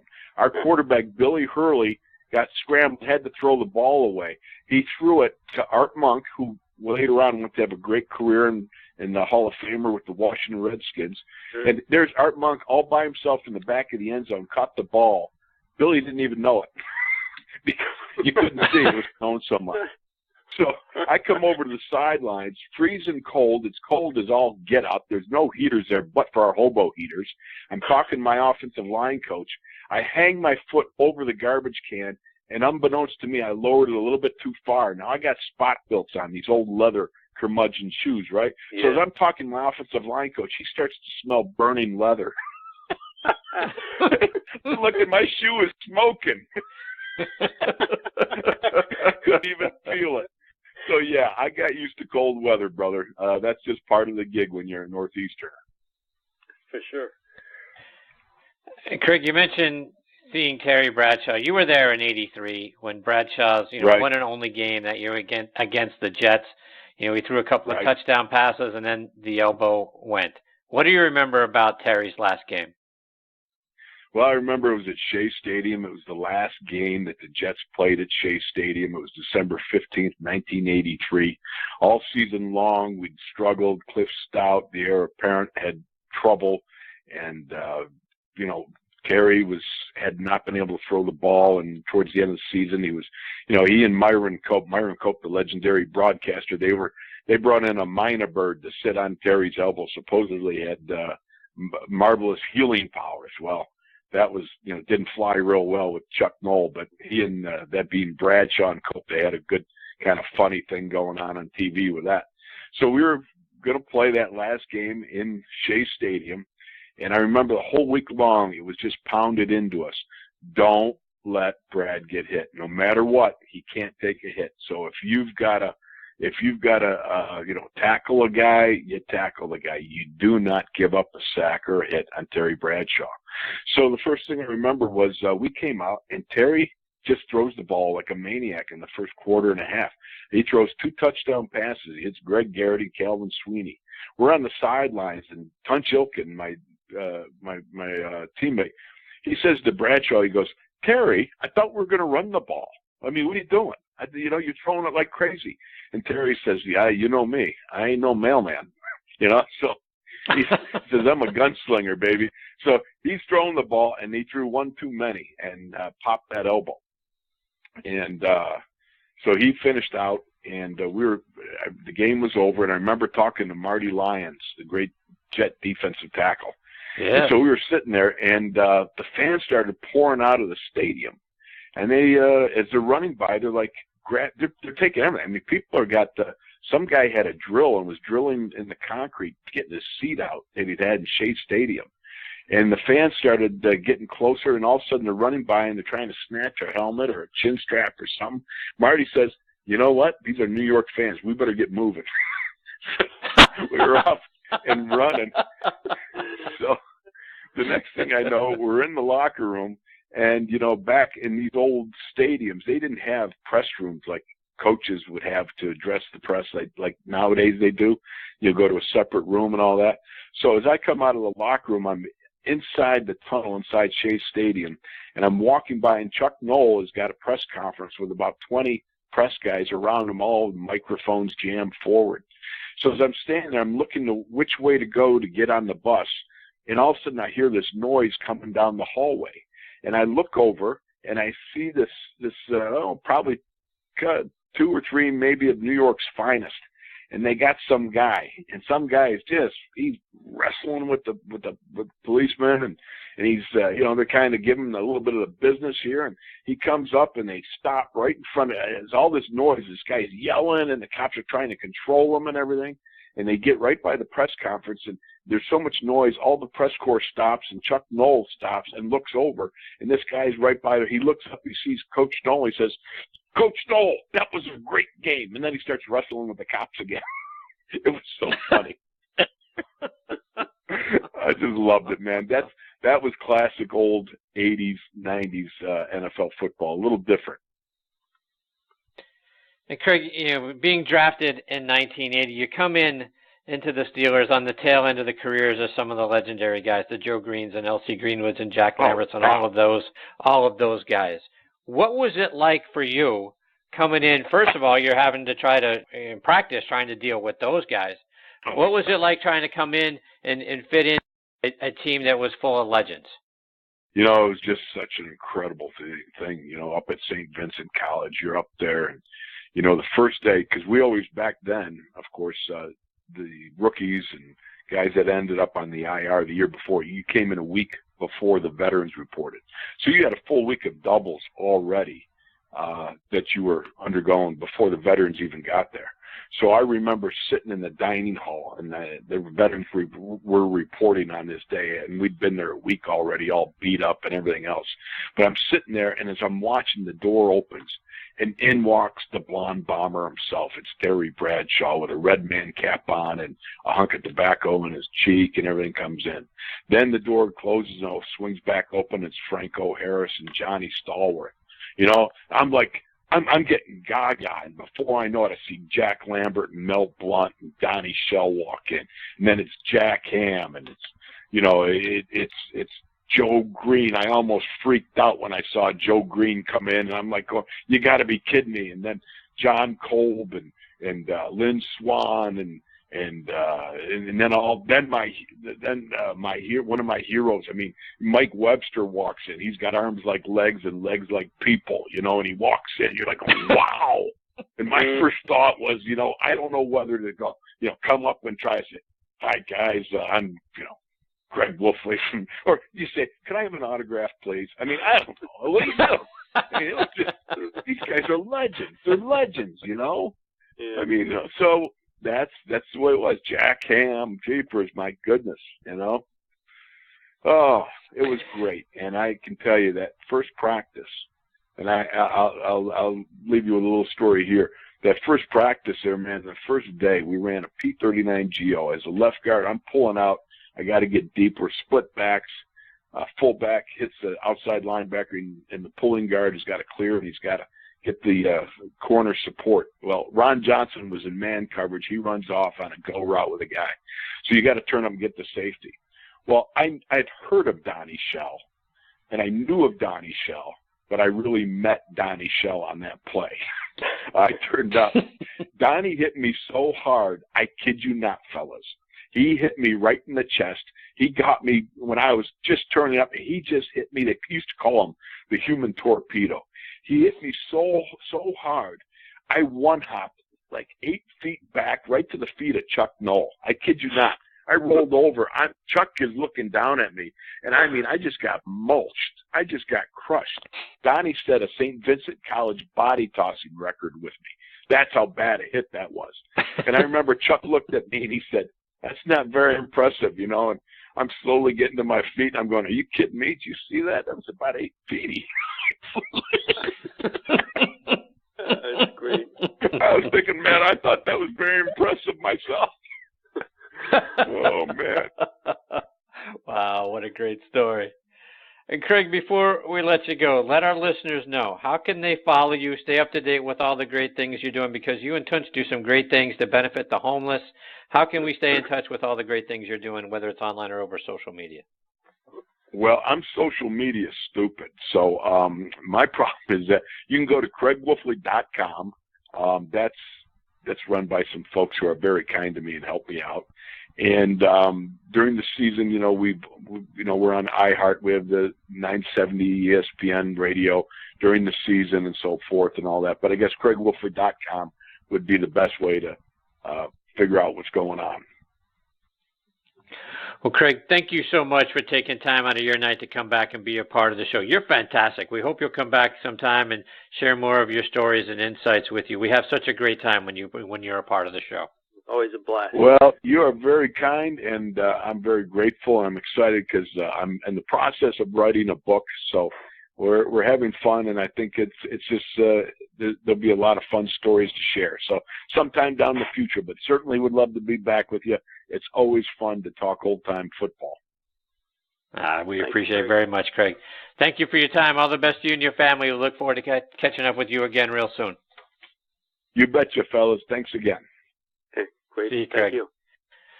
That is former Steelers offensive lineman Craig Wolfley. What great stories, Bob. And not that you wouldn't have expected that he would have great stories based on, the talent and the teams that he, played on and was a part of, but, and his insights, being around the Steelers still to this day, but great stories. Funny guy, really enjoy him. Yeah, when you haven't talked to him in a while, Chris, you forget what kind of storyteller he is. And having played 12 years, mostly with the Steelers, he's got a ton of them, and we're always honored to speak with Craig. Yes, we are. All right, we've got our next guest, Doug Nettles, hanging on the line. We're going to get to Doug on the other side of this real quick station break. Hear NFL Legends players, coaches, and media members from around the country sharing their insights and stories with us year-round. Here on Thursday Night Tailgate. All right, and now back with us here on Thursday Night Tailgate is Doug Nettles. Let me give you some background on Doug. He is from Panama City, Florida, played his college ball at Vanderbilt. He was a fifth-round draft pick by the then Baltimore Colts in 1974, and he played in the NFL from 74 to 1980 with the Colts and the Giants. And we are very excited that he is back with us again tonight here on Thursday Night Tailgate. Hey, Doug, Chris, and Bob, thanks for coming back on the show. Hey, Doug. Hey, guys, how you doing? It's been a while. Yes, it has. How have you been, my friend? Yeah, pretty good. I mean, when you guys first started, I came on the show years ago. Yes, sir. You sure did. Yeah. I was just sitting there listening to Craig talking about, and he was talking about old time. He liked talking about old time football. And I was just thinking, I said, what does that make me? Stone Age football? You were just a little, you exited as he entered, so it's not like you're that far removed. Yeah. But he was sitting there talking about all the legends of the Steelers that he was so, enamored with, and I'm like, well, they might have been legends to you, but they were nightmares to me. To that end, let's start there, Doug. Right? Because you came along with the Colts in the mid '70s, right? So I mean, you had some great teams. You had a lot of good talent. You had the Burt Joneses and the Lydell Mitchell and Roger Carr, Raymond Chester on offense. You had yourself and Bruce Laird and Mike Curtis and Rick Volk and John Dutton, Lloyd Mumford. You had a lot of talent. It just seems like you guys had the unfortunate luck, if you will, of being in the mid '70s when the Dolphins were great, the Steelers were great, the Raiders were great, and it was tough. It was tough going up against those teams. But talk about what that was like. You guys were right there. Right, we were. I mean, you're absolutely right. It was like going against these legendary teams with the Steelers and the Raiders, and you throw in some of the others that had great teams. I mean, just in our conference alone, we had New England and Sam Cunningham and that group, and then you'd go up with in New York with the Jets, and then Namath was the tail end of his career, but very effective. The Dolphins, that was basically their 17-0 team. And but when we ventured out and we finally got into the playoffs those 3 years, we ran into Pittsburgh twice and Oakland in '77. So it was like, and I remember talking about that '77 game with Oakland, having a conversation with Gene Upsall one time, and I was like, what do you remember about that game? And he basically said it was just probably as close to death as you can come and still be alive. So it was, and I always tell people, they say, well, what was it like? I said, well, I'll tell you what, we didn't have any rules, and the referees were basically there to make sure nobody brought a gun on the field. That was all they did. No doubt. And to that end, talking about how rough it was, Mike Curtis was an unbelievable player. Was he as crazy as he was portrayed to be? Mad Dog Curtis. When we got there, I remember when we first came in, John Dutton, Fred Cook, and I were starting on defense in that year, 1974. We were the 3 rookie starters. And I remember Nelson Muncie, the other corner was me at the time, told me, he said, you have to sit next to him. I said, why? What do you mean I have to sit next to him? You're 31. He said, but no, I have seniority, so I don't have to sit next to him. You do. And so I was 30, he was 32. And so he said, well, I'll tell you what, I'll give you some advice. When he takes his, when he's finally getting ready to go out on the field, he'll take his teeth out of his mouth. He's lost all his front teeth. And when he takes those teeth out of his mouth and puts them in that little case of his, that's when you get away from him.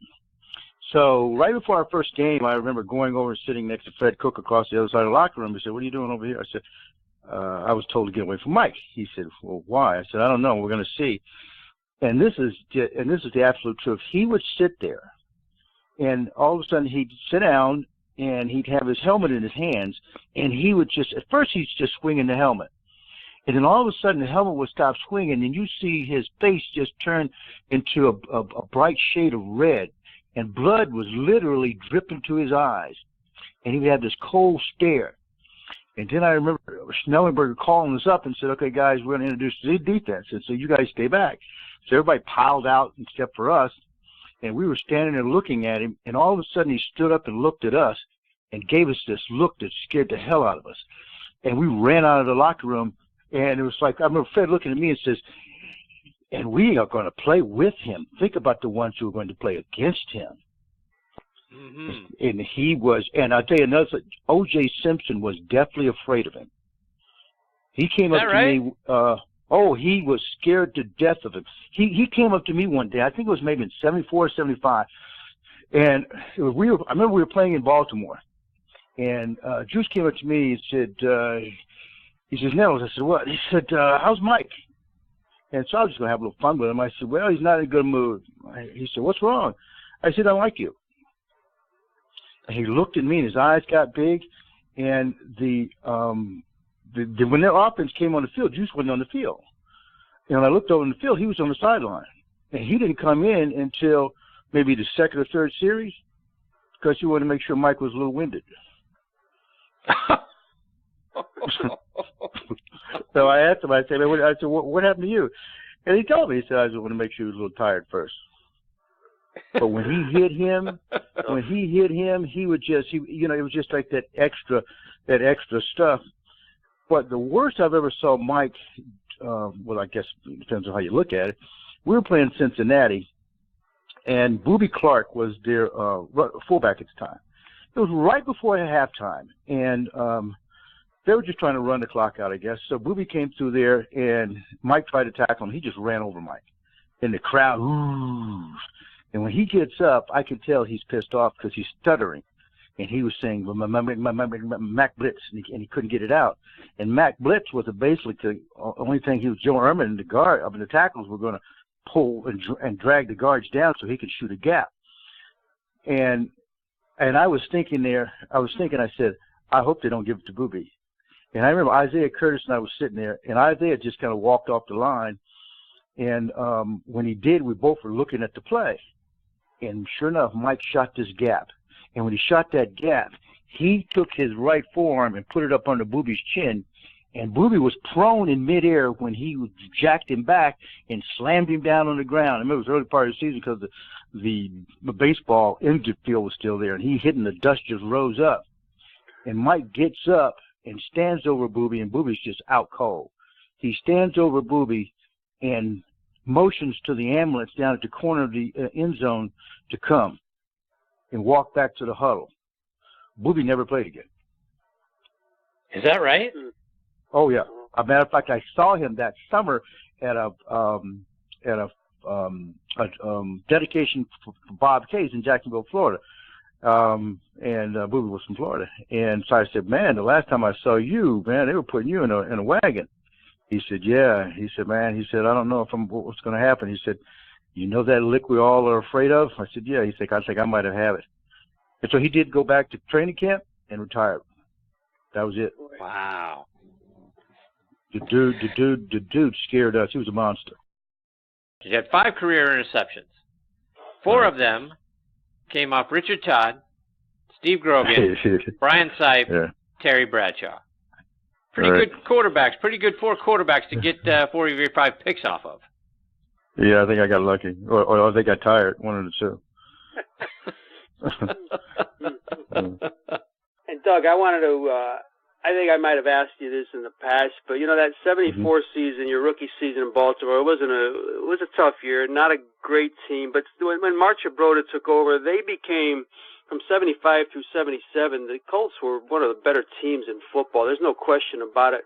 Do you give a lot of the credit to Marcia Broda? I mean, every guy we talked to kind of liked him. Definitely liked playing for him. As far as X's and O's, did he have a good staff? Was it just the maturity of players? Talk to us about that 3-year stretch there. Ted, I think Ted was you're absolutely right. Ted was a great X and O's guy. He was a he was a nice guy. I think players liked him, you know. But I think that he was able to put together great staffs throughout his career. Maxie Bond, another guy who I think should be in the Hall of Fame. You know, for his career, not only as a player, but with us and the Ravens, I think that he deserves that consideration. But Ted was great. But I think the name that you guys are missing is Joe Thomas. Yeah. Joe's the one that put together that team. He put together, if you remember, he put together the Dolphins, he put together us, he put together Minnesota, San Francisco. Everywhere he went, he all of us put together the nucleus of what those teams would later become. And I remember in 75, we were, 1-4. And Joe comes in and stands up on the table and says, these are all first round draft choices and college All-Americans. There's no reason we should be playing like this. And he said, and he basically said, I put together teams all over the NFL, and I'll put together another one. I'll get rid of every last one of y'all, unless you win 9 straight games to get into the playoffs. And we did. We won 9 straight games and got into the playoffs. And so he went to Europe, and we couldn't be found for 6 months during contract negotiations. But that's when it all started, was in 75. And again, the nucleus of our team with Burt Jones, Raymond, Roger Carr, Glenn Dowdy on offense. And then when we got George Coons from Atlanta, that was a big plus for us because it added some solidity to the offensive line. And then our defense with the Joe Ehrman, Dutton, Cook, and Barnes, that's what they would call us. I guess that's one of those days when they were kind of giving names to units, and they called them the Sack Pack. Then we had Mike, Stan White, and then we got Tom McLeod on the outside. And then our secondary with me, Nelson, Bruce Laird, and then we had Jackie Wallace, and later we had I can't think of his name now, but it's a pretty good unit of people. But we just ran up into great teams. But Ted was a great architect of those offenses as he laid on from us, but later went on to Buffalo and the Ravens. But he was a great guy, and I remember when he passed away, I was really one of the few times that you hang your head and shed a tear, because he was such a great man to a lot of us, that he helped build a brotherhood for those teams. And I think that, like I said, he was just a great person. And Doug, I want to get your take on the current game. If you watch a lot of it, and it seems, and I think we might have spoken about this before too, it seems every ball that's thrown down the field, there's a flag flying. It's a physical game, right. Doug. Is it hard for you to watch as a former DB? Oh gosh, yes. I mean, I'll start off in the first quarter, and after the first pass interference call, which I have never seen a pass interference call in my life that was, legitimate. I guess all defensive backs will say that. And then it turns me off. And it's obvious. I remember McNally coming to our training camp the year that they changed the rules from the bump and run, and basically Maxie asked him the question. He said, "Well, Art, just tell us the truth." He said, "Maxie, basically the league wants to see more offensive production, and so you guys are unfortunately are so suspect to that, and so you have to teach a different way."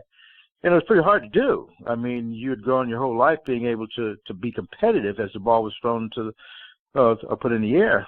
And we used to think, well, we have just as much right to that ball as they do.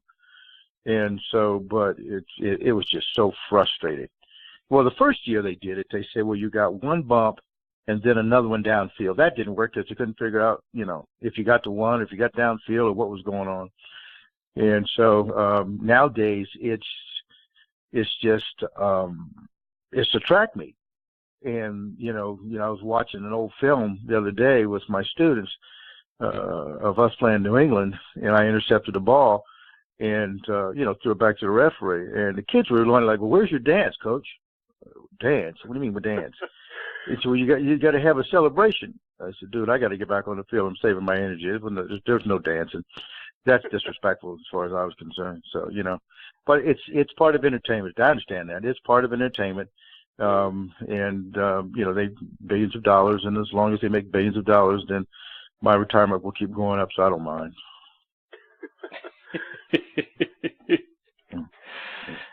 Doug, a couple more before we let you go. And one of the issues that I have with the Colts organization is everyone in their ring of honor was a guy who played on offense. No defensive guys have been inducted. Right. We've been campaigning for years for our good friend Jeff Harrod, who was a very underrated linebacker for the Colts in the 90s. But and no disrespect to Reggie Wayne, who's going in this year. But, I mean, where's the love for the defensive guys? You had some good defensive players over the course of the years, but they just want to recognize the offense. That's right. Well, the old Colts, they had Marchetti and Donovan, but, since then, I mean, there's well, I guess if you want to call Hendricks, he was an old coach too. So, but there's none of the modern day Indianapolis or Baltimore later the 70s and 80s Baltimore coaches have gone in as defense. And I think that's because those teams weren't known as defensive teams. I guess you have to have that notoriety for people to look at you. In that respect, but it's I really don't, to be honest with you guys. I really don't have a whole lot of respect for the whole Hall of Fame system nowadays. I think it's more of the guys who were flashy, the entertainers, the ones who, and a lot of people, to be honest with you, a lot of people say it's the guys who go into the media afterwards that they're able to politic their way around as their new colleagues, that they get into the Hall of Fame. It took Art Monk years to get in the Hall of Fame, where guys were and who didn't have as great a production career as Art did, but luckily finally got in. And then you have my generation of guys out of the 70s. Television really sparked in the 80s and 90s, and the 60s and 70s guys. I think that when they have to go back to that. To the old, I don't know what they call them, old timers, that they do really have to take a look back and create a separate categories for the 60s and 70s, because those were the 20 years that made the league. And I think they're grossly overlooking those guys like Mike Curtis and Maxie Vaughn, Bobby Boyd and guys like that. and guys who played in the 70s that were really, really good players. But we didn't have that television notoriety back then. And so, as it sparked, I guess, began in the mid 80s, then and later in the 90s, and now you see what you got now. It's they're really lucky to have played. I guess it's a 6.5 dozen. I'm glad I played when I did, because it was a lot more fun, because we didn't have the scrutiny of the television. But I guess that's an oxymoron, the fact that, what I'm asking for, I didn't get, but what I did get, I was thankful for. It was just the money. I wish that we'd have been paid what these guys paid, are getting paid today. But, it is what it is. So I'm happy for them. Like I said before, as long as they keep making money, my retirement will keep going up. So, Doug, update us on what you're doing now. Well, I'm still teaching school. When I got out of ball, I went into medical sales for about 18 years and did that for a while. But I always had a passion to teach. I had a camp down in Panama City years ago, and was a Children's Home Society. And then I, kind of got onto that bandwagon of teaching. And so I've been teaching at a school here in Bethesda, Maryland for the last 15 years. But I think I'm, about ready to have my third retirement and kind of go off into the sunset and go back and be a beach bum and a bad golfer and, just call it a day. Sounds good. Yeah. I so, keep, Doug, how can our listeners, is there a way for our listeners to stay up to date with what you're doing? Are you on social media? Yeah, I was listening to Craig talk about social media moron. I guess I'm the same way. I guess we're all these old guys don't really kind of keep up with that. Outside of my daughter kind of keeping up with me. But I'm on Instagram and Facebook and that sort of thing. But, they can reach me at Landon School here in Bethesda, Maryland. But, yeah, I'm on social media and Instagram at Vandy1970. So that's the way they can keep up with me. Well, Doug, thank you so much for taking time out of your night to come back and join us on the show. It's been great catching up with you. We hope you'll come back and do it again real soon and share more of your stories and insights with us. That'd be great. I'm just sitting here tonight watching the rain and waiting on this big, windstorm we got coming tomorrow. So hopefully I'll be around next time. We hope so, too. You stay well. Take care. All the best to you and your family. You guys, too. Thank you very much. Talk to you guys later. Good night, Doug. All right, take care. Thank you, Doug. As former Colts defensive back Doug Nettles, and that story, Bob. When you look at a guy like Mike Curtis, I always heard it, and read about that he was crazy. Clearly, the stories were all true. Yeah, and I used to follow those Colt teams of the 70s pretty closely, and it was fun to watch. The old Memorial Stadium, Chris. It was. Orioles and Colts, great games, great memories down there, and I was lucky enough to visit the place a few times, and great to speak with Doug, very intelligent man, and he's deserved his third retirement, right? Yes, he does. All right, when Bob and I come back, we'll be turning on the Thursday Night Tailgate Spotlight on the Positive, hear which players are doing great things in their communities. We'll do all that. We'll wrap up the show on the other side of these words from our friends over at the Salt Creek Golf Retreat and Doubleback Winery. If you're looking for a great place for your annual golf outing, a weekend golf getaway, or just a round of golf with your buddies, then Salt Creek Golf Retreat is just what you're looking for. Centrally located in Nashville, Indiana, just south of Indianapolis and west of Cincinnati. This challenging but fair 18-hole golf course appeals to all skill levels, and its scenic views of rolling hills and tree-lined fairways are sure to make golfing memories for years to come. Owned and operated by former Purdue and New York Giants fullback Randy Manier, Salt Creek Golf Retreat offers stay-and-play packages that include golf and a fully furnished 1- or 2-bedroom condo. After your round, be sure to stop by the 19th Hole Sports Bar and Restaurant for great food, fun, and drinks. Randy and his staff will treat you like family. For more information, log on to saltcreekgolf.com. That's saltcreekgolf.com. Or give them a call at 812-558-5944. Salt Creek Golf Retreat. Start making your golfing memories today.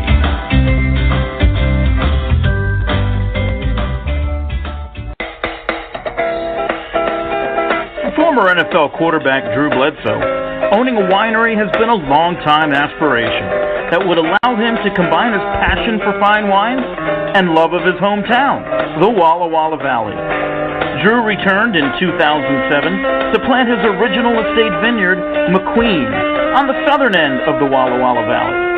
The following year, Drew launched Doubleback, an estate-focused winery with the goal to produce world-class Cabernet Sauvignon. Since the very first release, the 2007 Cabernet Sauvignon, Doubleback has received numerous accolades, including a spot on the Wine Inspector's Top 100 list.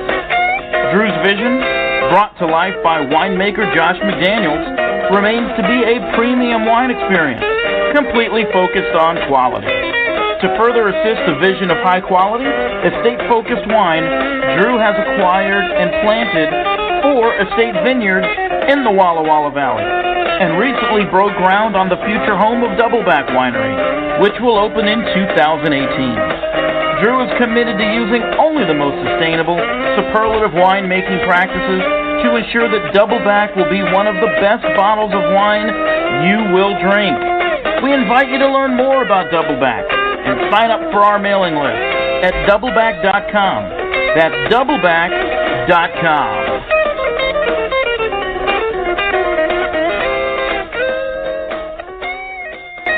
Thursday Night Tailgate, where the spotlight is always on the positive. Tune in Thursday night from 8 to 10 p.m. Eastern Time to hear your favorite NFL legends, players, and coaches sharing their stories. Now back to Chris and Bob. I wouldn't joke about anything else that happens here tonight. Hey, we're back here on Thursday Night Tailgate, and we're turning on our spotlight on the positive. Bob, who you putting your spotlight on this week? Chris, I want to put a positive spin on kind of a sad story. If you remember last year in training camp back in August up here in New York, Quincy Enunwa, the wide receiver of the Jets, they found out he had problems in his neck, Chris, bulging discs, hurt his neck, and they didn't know his future and what would happen. Well, he ended up having to sit out the entire season, but that did not stop him from being named one of the NFL Man of the Year Walter Payton Award nominees, Chris, and just a few of the things that Quincy has been involved with. He was very, very instrumental in the New York Jets Flag Football League. They have partnership with the New York City Police Athletic League, Chris, and that allows a ton of New York City kids to actually get out there and play football at no cost to them, all about promoting health and fitness. Now, it's not like when you and I were kids, Chris, we can go out on the street and play. They can't do that in New York City. So he has donated his time to try to make that happen for a lot of kids. He's actually won a ton of awards in the past prior to this. I mean, he actually won the Marty Lyons Community Service Award last year, because that's given to the person in the entire organization, the whole Jets Community Relations Program, who does the most. And again, he even back this past spring, he received the United Way Hometown Hero Award in New York. That's big time up here, Chris. And again, we just hope this guy continues to get healthy. I'm not sure what his football future might hold, Chris, but what he's done off the field is incredible, and he continues to do it even though the tough break he's been given. But again, kudos and good luck to wide receiver Quincy Enunwa of the Jets. Yeah, no, it's a great story, and I remember reading some of the stuff that you mentioned there, Bob. So we certainly wish him good health and hopefully everything goes well for him. So, but a good way to put a positive spin on a difficult story. So kudos to you, Bob. This week I'm going to put my spotlight, Bob, on Bucs defensive end Chris Baker. Chris has been in the league since 2009. He's played with the Broncos, Dolphins, Redskins, and now with the Bucs. And he's from up your way, Bob, Windsor, Connecticut. And he started the Chris Baker Foundation. And one of the things I love, Bob, about why he started the foundation. Here's what he said. He talks about how important giving back is, and this is a sort of a theme with him. And he said, I always told myself if I had the opportunity as a professional athlete to come back, I'd come back and try to be a great example for the kids here because I want to give back to my community. Right? And the goal and the objective of his foundation is to enhance and increase child literacy, to also illustrate the importance of education and the importance of staying in school. He's got football camps that he runs, and he does those to encourage teamwork and everyday life skills to the kids that he brings in and gets involved in the camps. He also establishes mentorship programs for the area high schools. And last year, his camp was held in July, and they also did a bowling event with the proceeds obviously going to his foundation, but not just his foundation, but also to the Women's Athletic Initiative as well. And when they come to his camp, kids obviously get the opportunity to sit and talk with Chris, meet him. When they go to his events, they have opportunities to do that, plus win some prizes and some gift cards. So Bob, I wanted to put my spotlight on Chris Baker. And the reason I wanted to do that so much is I just love the idea that he thought to himself, if I become a professional athlete, one of the things that's important to me is to go back to my community and be a great example to kids and to give back to that community. So kudos to Chris Baker for what he's doing to make a difference in the lives of kids up in his hometown of Windsor, Connecticut, because football gave him the opportunity to give back, and then he seized that opportunity. I thought that was great stuff, Bob. It's just up the road from here, Chris, and he does it often, and you'll see his picture a lot in the Hartford Courant, visiting kids at Hartford Hospital. And again, he's not one of these guys who does it from afar. He's hands-on, and kudos to you for recognizing him. All right, folks, it is time for Bob and I to put a bow on this episode of Thursday Night Tailgate. We want to send out our thanks once again to Sherman Williams, Tony Collins, Brian Finneran, Craig Wolfley, and Doug Nettles for joining us tonight. And as always, Bob, thank God you got through on the switchboard at the top, because it was going to be lonely without you. Couldn't do the show without you. So that would have been a lonely evening. And again, thanks for your input, Chris. And if I don't fly away over the next 24 hours, we're going to do it next week at the same time. Scheduled to join us next week is our good friend from ESPN, Christine Lisi, who, Bob, you got to meet last week, and her husband, Rob, at a pet adoption that you volunteer at every week. She and her husband got themselves a great-looking new dog. Beautiful dog named Gracie, Chris, and Christine, the tears started rolling as soon as the dog came off the truck. It's just an incredible thing. You only know the dog from what you've seen in pictures. It did not have a good upbringing, and here it is, Christine and her husband Rob, seeing the dog get off and having a good home and having signs up welcoming Gracie to her new home. It was incredible. I took a lot of pictures, and Christine's a great person. Not only is she a great journalist, but she's a big dog lover. And if you go on to, I think she has a blog, Chris, or even her Facebook page, she has actually a little journal that, quote-unquote, Gracie is writing about her new owners. It's pretty cool. I urge people to check it out, but I can't wait to talk to her again next week.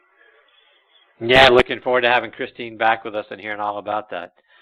We'll also be joined by former Steelers wide receiver and special teams player Will Blackman. He'll be making his TNT debut with us, as will a guy I've really enjoyed getting to know and has been a blessing to me on the golf side on our golf show Next on the Tee, and that's former ESPN and Golf Channel producer Keith Hirschland.